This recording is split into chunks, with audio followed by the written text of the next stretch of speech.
friends and family and I wanted to host this as a final remembrance of our beloved Mason in a way that he would have enjoyed if he was here. I know there's no way for it to not be emotional and sad to some degree, but our hope is that we have a joy-filled day of remembering him, honoring him, and beginning the transition into healing and happy thoughts of our Mason, rather than only the sadness of his tragic loss. So, when I tried to think of what to say about Mason, I knew there wasn't anything I could say that we don't already know. I'm sure many will stand today and remark how caring, loving, selfless, and kind he was. So I want to take a bit of a different approach. Mason was a sarcastic prick. Even when he wasn't feeling well, he still found the time to make jokes at my expense. One day I was over checking in with him and I said, "I'm gonna be annoying about this." And he said, "How is that different than any other time?" Mason was stubborn as hell. One night we had a sleepover at Jackie's and we stayed up way too late drinking Twisted Teas. We began talking about a movie, but we couldn't recall the actor's name. He refused to let me Google it.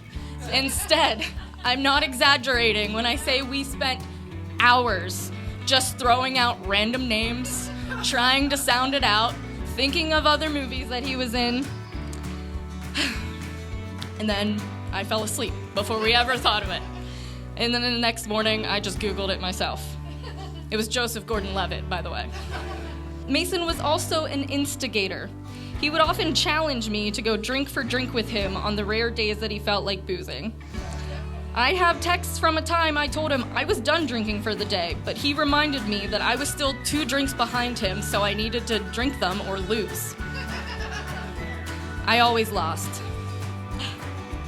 I love Mason because he was such a good guy, but he was my best friend, and so many of our best friends, because of his entire personality, including all of the irritating, ridiculing, obstinate, hilarious, and adventure sides, and those are the things about Mason that I want to memorialize forever.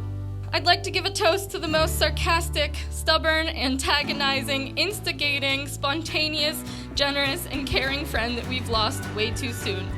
Mason, with this toast, we all promise that we will keep your memory and your legacy of light and love ongoing, both in our hearts and through our actions. Cheers to the best person that we'll ever know.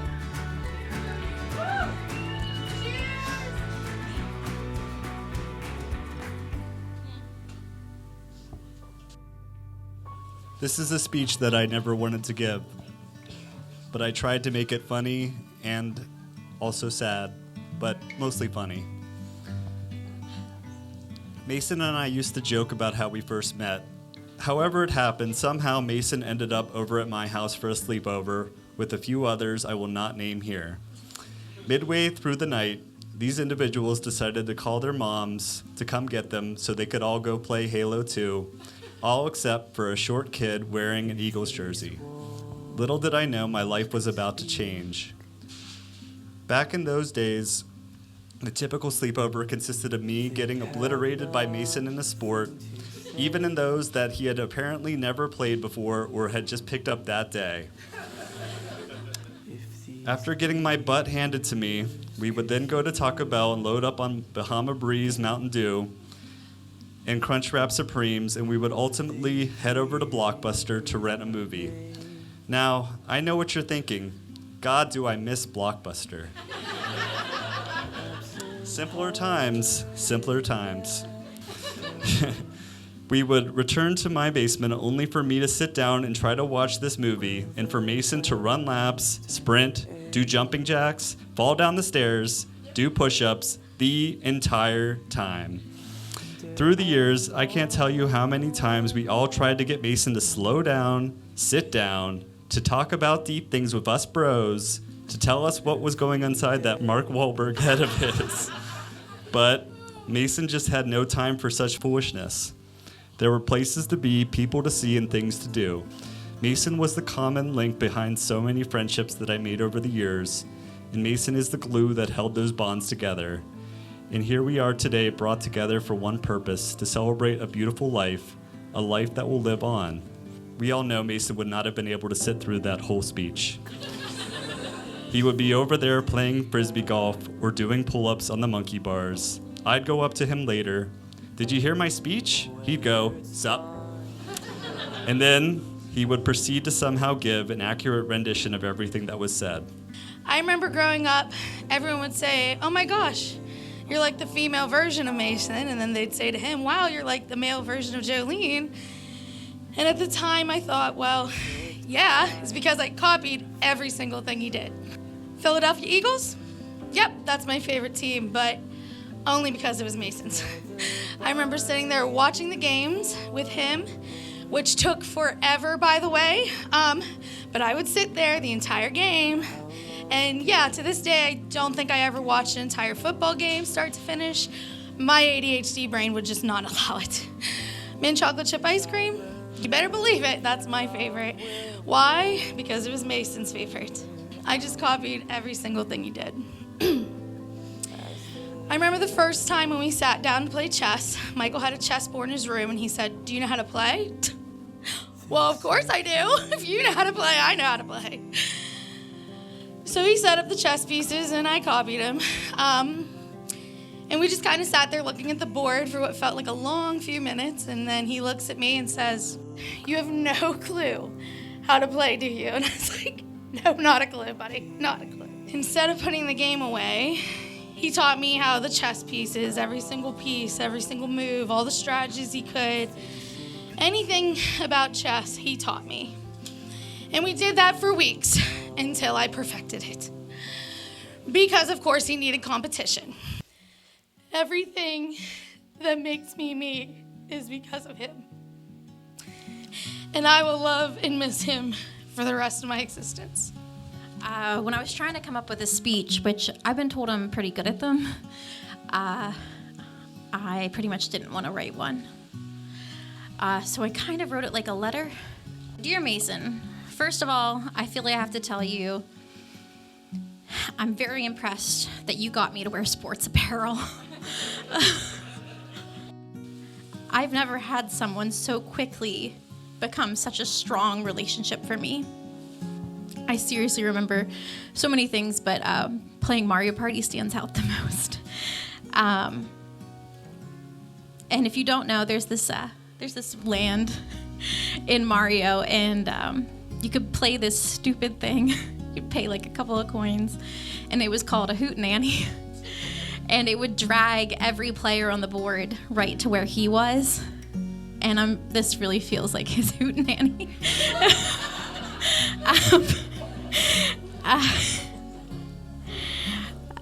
But I want to say how much I've learned from him. Right from the really beginning, he encouraged me to be more confident and comfortable in who I was. He kind of convinced me that I can be a great friend. And he convinced me, and I'm sure many others, that we are important and that we matter. I can't express my love enough, and I can't wait to play a 50-turn game again. I would like to start off by addressing the elephant in the room. Contrary to popular belief, Mason was in fact very much not gay.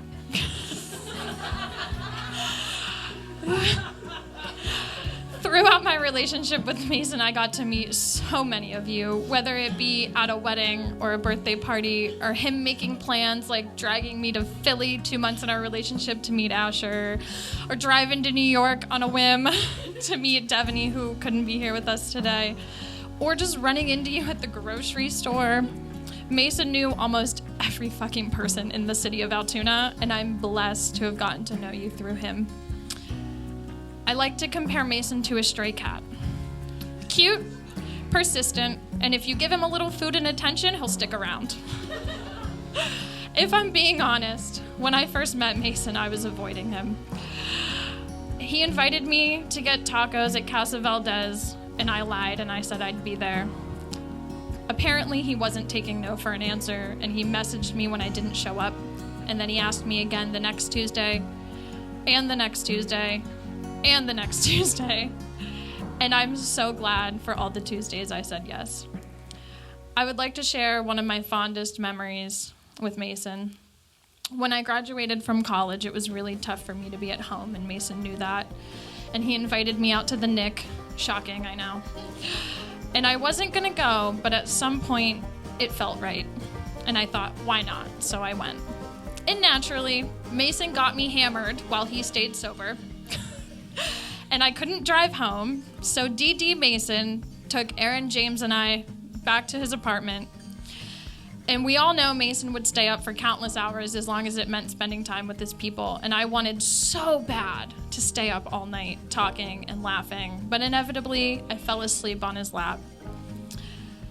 I'm not sure how much time has passed, but I woke up to Mason trying to slowly just inch his way out from under my head and slide a pillow under there as a replacement. And I woke up and I said, "What are you doing?"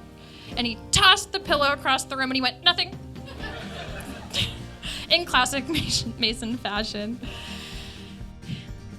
He then suggested we just go to bed, but only because I was the one who was tired.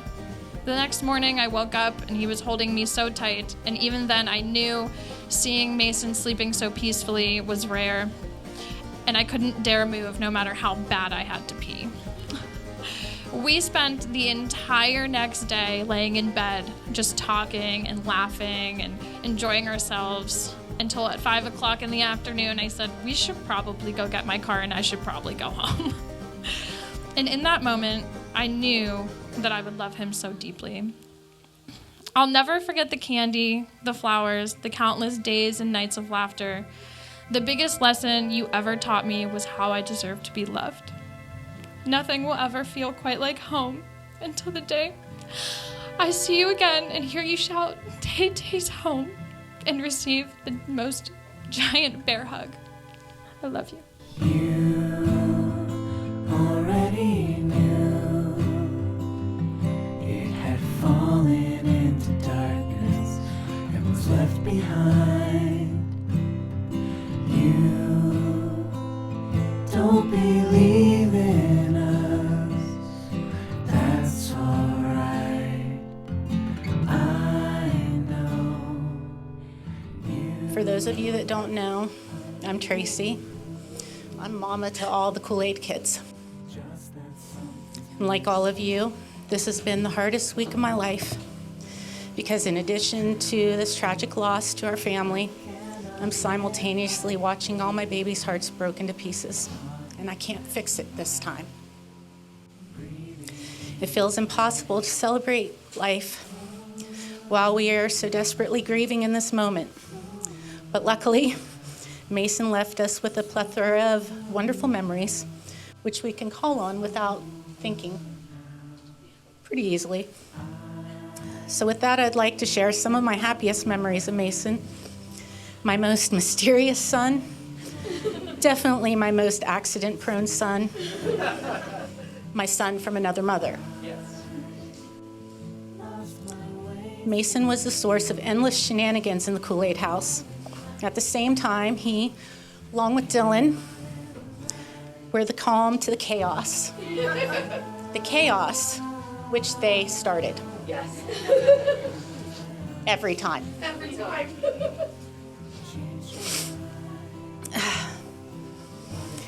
The combination of these two boys left me with more than a couple broken windows. But when you come up with these super awesome games, like throwing a frisbee from a moving pickup truck to your brother on the roof, these things are bound to happen. Shenanigans. I miss those the most.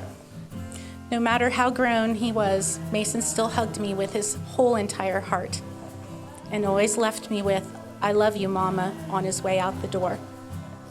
I know it's heartbreaking to think of creating new memories that Mason will not be a part of, but I believe Mason would want all of us to hold each other closer and tighter, and we will find new ways as our Kool-Aid family to keep his legacy alive and to keep making memories. One of my favorite Mason memories was shortly after I got back from London. I lived there for a year, and he wouldn't leave my side. We didn't get to see each other that entire year, and I was really homesick. It was a really hard time, and Mason was there as soon as he could be for me.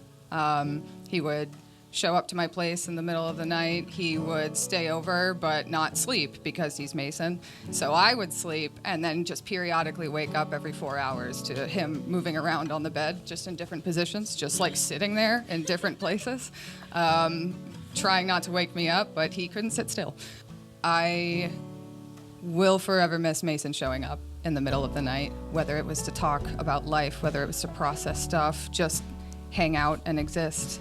I think the best thing that we can do is to extend what Mason did for all of us onto others. And the reason he was so good at that was because he saw people for who they are. You could meet Mason for the first time and he would see you as a friend. And who you met that day was the same as who you knew 10 years later. It was Mason.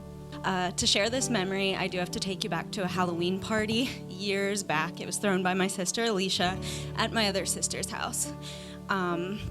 Mason came upstairs to the second floor of that Halloween party and he looked at me and said, "It's weird seeing you like this." Now I know he meant it's because I was dressed up, and I was not usually one to dress up or be at a party. But that's not why the comment stands out in my memory. It's because Mason said it while standing dressed as the Tooth Fairy.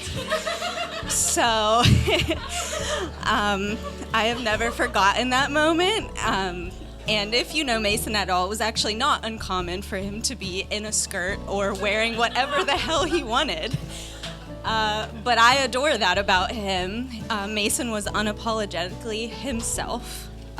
And I just think we can all take something with us forward. I know I'll be taking that forward with me and wearing the damn costume in his honor every single time. I have been with so many of you kids, and I have enjoyed every second. You're welcome to my upstairs to party together anytime. I love you guys. You know that. All of the Kool-Aid kids, you're here. So I'm gonna keep this really short and sweet. We've heard so many sweet memories of him. Just please remember in your heart that this is what Mason did and how special each and every one of you are. Reach out to your friends and your loved ones because that's what Mason would have wanted.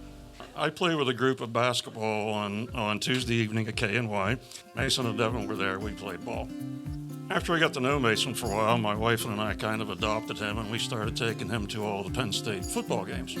So we get to the end of September, we pick up Mason, basketball shorts, T-shirt. My wife's already got the blanket out. "You're going to be cold." "It's all right, Kate, I'm good." So we get into October, weather's getting colder. Pick Mason up, shorts and a T-shirt. So it became a game between Mason and my wife over this blanket. So now we get into November, pick Mason up, got the basketball shorts on. To his credit, he's wearing a hoodie, trying to keep himself warm. My wife got to the point of bringing a coat and another hoodie along. She said, "I'm going to make him wear a coat." I said, "Not going to happen." Get ready to go into the game. "Mason, you need to have a jacket." "I'm good, Kate, I'm good." We go into the game. You could tell he was shivering. He was not going to let my wife win that battle to make him wear that coat, and he was determined, and she was never going to beat him, and he was, no matter how cold he was going to say, "I'm good."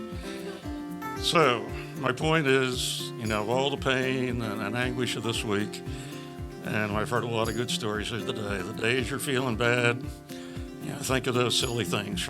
I honestly don't remember the first time I met Mason.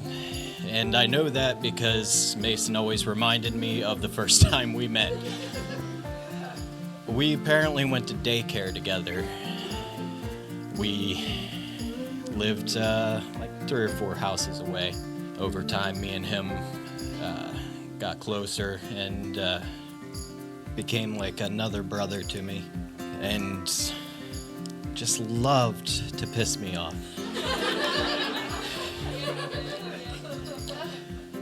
His favorite thing to do anytime we were around each other was to harass me in some way or another. Especially being a teenager, I got more and more hermity. Would just disappear a lot of the time. But Mason would always still show up. Never really call, he'd just be there. He'd show up in the middle of the night and we'd just walk around town. Somehow I would always accidentally, I swear they were accidentally, I would always manage to hurt him. The last time we played basketball together, I had the ball, he was trying to get away from me, and I moved my head upward too quickly, and I headbutted him really hard. He took off. And when he came back, he was holding his face. Thinks he broke his nose and took his hand away and was bleeding. Wouldn't go to the doctor, of course, but Mason had a relationship like that with a lot of us here, I believe. He would always show up, and he would always be there. Even if you didn't ask him to. He somehow just knew. I love all you guys. I think the best thing that I can say that's kind of like a testament to who he was a couple years ago. It was like after I got out of a hard relationship. I was in a very dark place mentally. And I ran into him out of the bar one night. And he was like, "Hey man, how are you?" And I was like, it's kind of, so-so with him. I was like, yeah, I'm okay. Things could be better, could be worse. And he was like, "Oh, what's going on, man?" And so like we ended up talking, going over it. And he's like, "Yeah, man, well, I'm here for you, obviously." Throughout that entire time period, though, it was like almost daily that he was texting me. He's like, "Hey, man, how are you? How's it going? How are things?" Like just consistently making sure to check up on me. We were hanging out a ton at that point, just every day. I was just like, "Hey, man, you good? You good? You good?" And that's the one thing that I think of when I think of Mason and who he was as a person. And it was always great. That was the big thing that I think I loved about him truly most. Of all the wonderful qualities that he had. And honestly, I think the only thing we can continue to do in his memory is just to live as he would, and just keep loving each other, keep supporting each other. Obviously, in this time, so don't forget that. And once again, we're all here. We're meant to coexist and love each other. So, I love you, Mason. I love you guys. Thank you. Mason, like they've said, was very much a brother to all of us. He was my big brother. A lot of ways he felt like the only other little brother in the group because he was the only one that would get on the wavelength of just constantly trying to get on everybody's nerves. Some of my favorite memories are picking on Dylan, with Mason specifically, because he never shied away from the fact we both were going to get hit pretty hard. To our trip to Portland, where we got to follow Dylan around on the streets and pretend to be German tourists, and Mason started calling him Fräulein every 10 seconds. He was one of those people that he made a point to be present, but he made a huge impact on a lot of people. He was there for the good times, and he would make sure to be there a little bit more during the bad times, and he helped, I'm sure, a lot of people here through a lot of difficulties in life, because that's just who he was. He would step in and he would step up for absolutely anyone, and he cared and loved for absolutely everyone he met. And he was somebody that was surrounded by love constantly, and that's something that'll never go away. I was just been thinking a lot about how I met Mason, and how it isn't as long as I thought it was. Thinking back, it's only been probably about 5 or 6 years, and I'm like, that doesn't seem right. He seems like somebody who's just always been there and always been in my life. Because the very first time that I met him, I was in Pittsburgh with a group of people to see one of our friends for a short film. And him and I ended up just being alone together, just walking through the streets of Pittsburgh and just talking. And I'd never met this person before in my entire life, and I felt like I knew him like he was my brother. We talked about just life, love. He was having girl problems. It was before Taylor. And after that, we just became so close. I remember just spending nights in his apartment. I felt like I was just living there constantly at one point. Like through school, I just felt like I was just always there.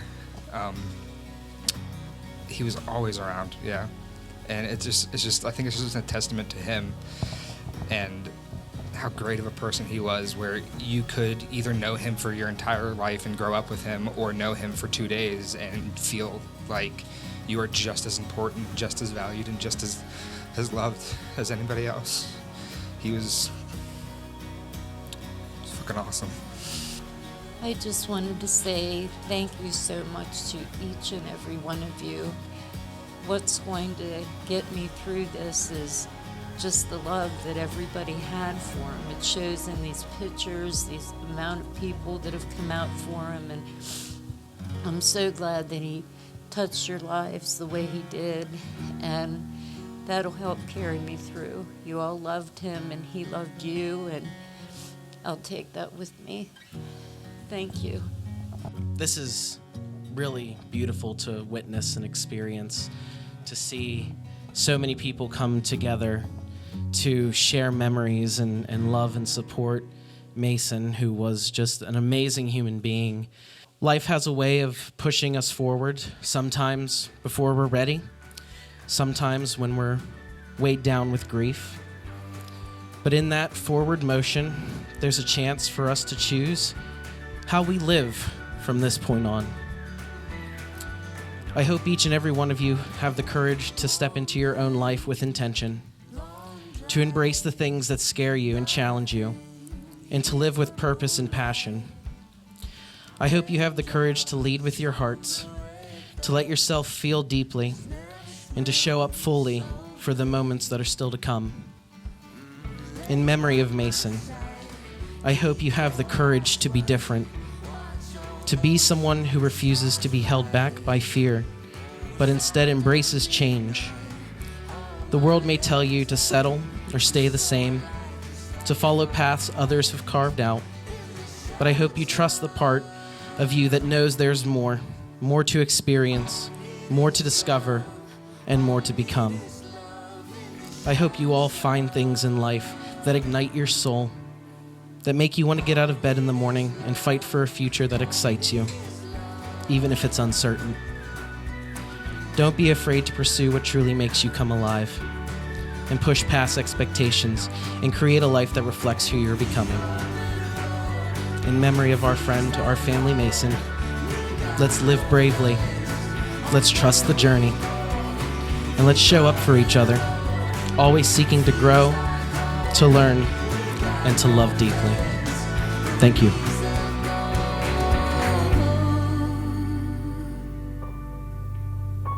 In the shelter, all we need is love.